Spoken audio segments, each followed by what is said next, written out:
좋은 시를 쓸 때 가장 중요한 것이 발견이거든요. 발견.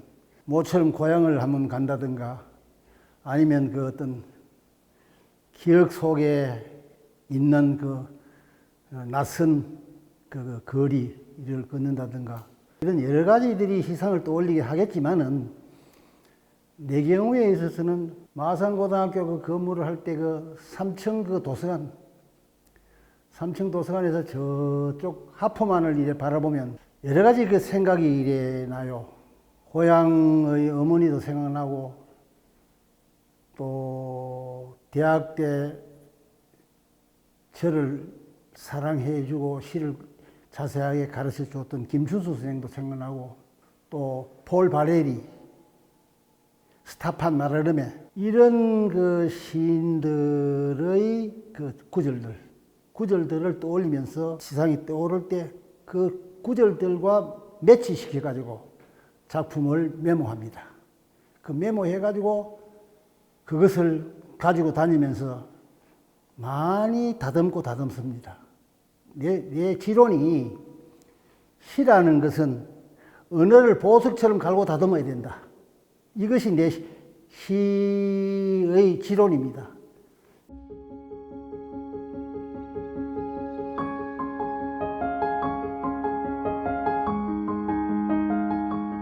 현대문학을 그 전공해 하신 분이 경북대학에 아무도 없었어요. 그때 유치원 선생님이 오신다 하길래 얼마나 내가 들떠 있었는지 모릅니다. 마음이 부풀어 있었죠. 칠판에다가 유치원이라고 크다랗게 써놓고 인문관 그 오른쪽 창밖으로 그 척백나무하고 오동나무를 이렇게 한번 훑어보시더니 시라는 것은 철없는 아이들이 햇빛이 밝은 마당에서 사금파리를 깨고 노는 놀이에 지나지 않는다. 이 얘기. 지금도 이 얘기에 대해서는 내 제자들이라든가 그 나를 아끼는 사람들은 이런 얘기는 정말로 다른 사람들에게는 들을 수 없는 시론이다. 이라더라고요. 시라는 것은 유의라는 말이죠. 나는 워낙 유치원 선생님에 대한 어떤 그런 그 가슴 속에 간직하고 있었기 때문에 그 귀담아 들었죠. 귀담아 들어가지고 나중에 청마 선생님 가시고 난 뒤에 내가 메모해 두었죠.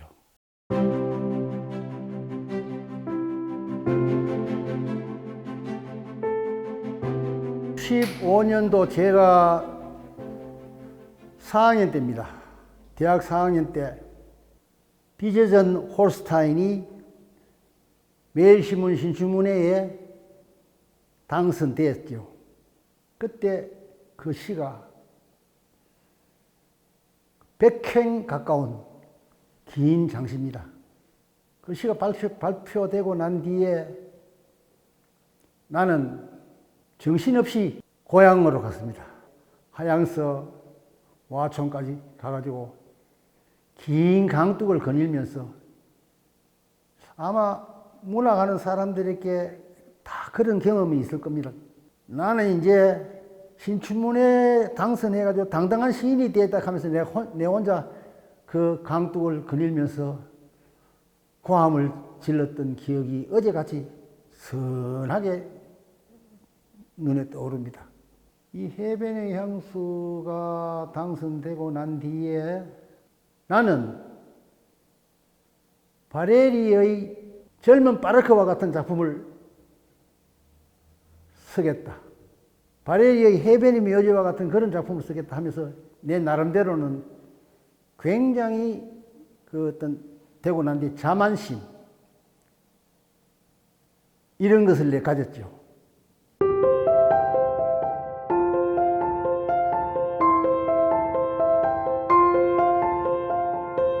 그 태동기의 동인들 중에서 활발하게 활동하는 사람들이 굉장히 많습니다. 박덕규, 안도연, 서정윤, 홍성우, 조성순 뭐 이런 제자들이 굉장히 많은데 자기들은 내한테 많은 것을 배웠다고 얘기하지만 사실상 나는 태동이 학생들한테, 졸업생들한테 내가 더 많은 것을 배웠다 라는 얘기를 내가 한 적이 있습니다. 가장 중요한 것은 입시 경쟁에서도 한 번도 아직 태동이는 다른 학교의 문예반처럼 중간에 이탈되지 않고 끝까지 문학 활동을 해 나가고 있고, 또 내한테 대한 어떤 그 애정을 끊임없이 보내왔습니다. 그걸 내가 어떻게 잊을 수 있겠습니까? 그래서 대흥고등학교 문예반 태동이는 내 고향, 문학의 고향 하이마트다 라는 말을 내가 한 적이 있습니다.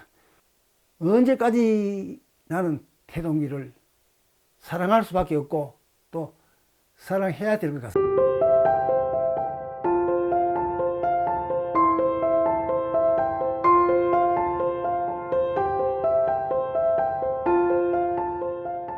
내 호가 뭐냐 하면 동일선이 지어줬는 게 비우자, 모구, 나무 목자 비우자.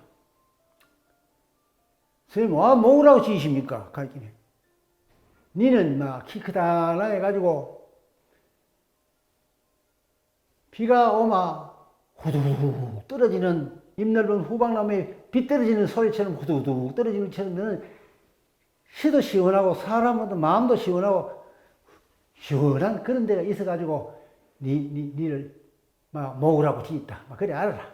그때 마산에 있으면서 바다가 있는 그 풍경의 도시 마산 삼천포로 고성으로 돌아다니면서 문학에 깊이 빠졌습니다.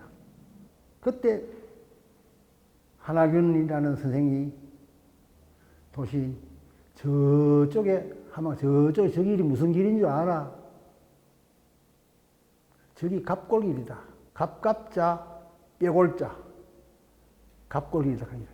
특이하잖아요. 갑골길. 그래서 내가 거기서 퍼뜩 떠오르는 것이 갑골길이다. 그래서 내 작품에서 가장 내가 제일 애썼는 작품이죠. 그 당시 현대문학 추천 받기가 상당히 어려웠습니다. 그 갑골길이 현대문학에 68년에 추천 딱 됐죠. 도항이 갑골길이 보니까 참 작품이 좋더라. 동원이를 주기로 하자. 이래가지고 갑골길을 제가 받았습니다.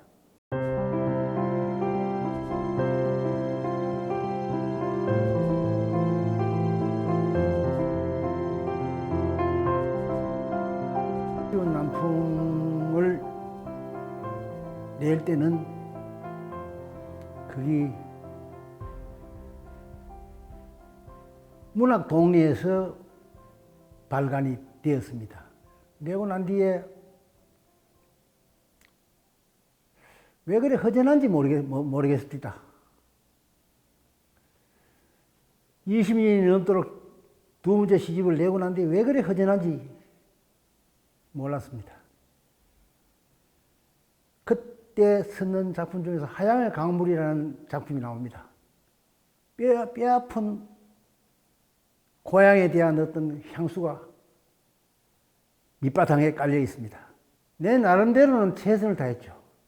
그 무학산을 보며 가는 그 작품, 내 나름대로는 최선을 다했습니다. 예를 들어서 벌레처럼 모래처럼 반짝이는 강물은 미라처럼 누워있다. 이게 이제 고향 말라가는 강을 두고 했는 표현이거든요. 고향에 어머니도 돌아가시고 아버지도 돌아가시고 과수원도 황폐했고 인심도 나날이 메말라가고 그런 데 대해서 참 한탄했죠, 내가. 그래서 작품으로서 남겨야 되겠다. 해마다 11월 소춘이 되면 창릉문학관에서 박용진 선생의 호를 따서 만드는 그 문학상을 시상을 하는데 나는 그 상이 창릉문학상의 마지막 상인데 그 상이 나에게는 가장 가치 있고 보람되는 상이라고 나는 감히 이 얘기를 하고 싶습니다.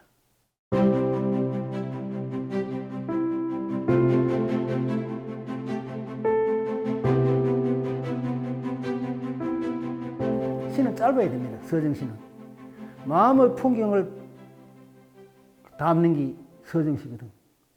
나이 많은 사람들이 언어를 보석처럼 갈고 다듬으면서 시를 쓴다는 게 얼마나 어렵다는 것을 알게 됩니다. 그러고 나이 들면 사람들이 속화되어 갑니다. 속물화되기 쉽습니다. 그래 되면 좋은 시 못 씁니다. 나는 막 그런 점에서는 내 자신에 대해서 행복하다고 생각합니다. 내 나이가 있지만은 다른 건 안 살필랍니다. 다른 건 안 살피고 인간성을 사랑하면서 좋은 시를 쓰는데 남은 시간을 다 바치고 싶은 생각에는 변함이 없습니다.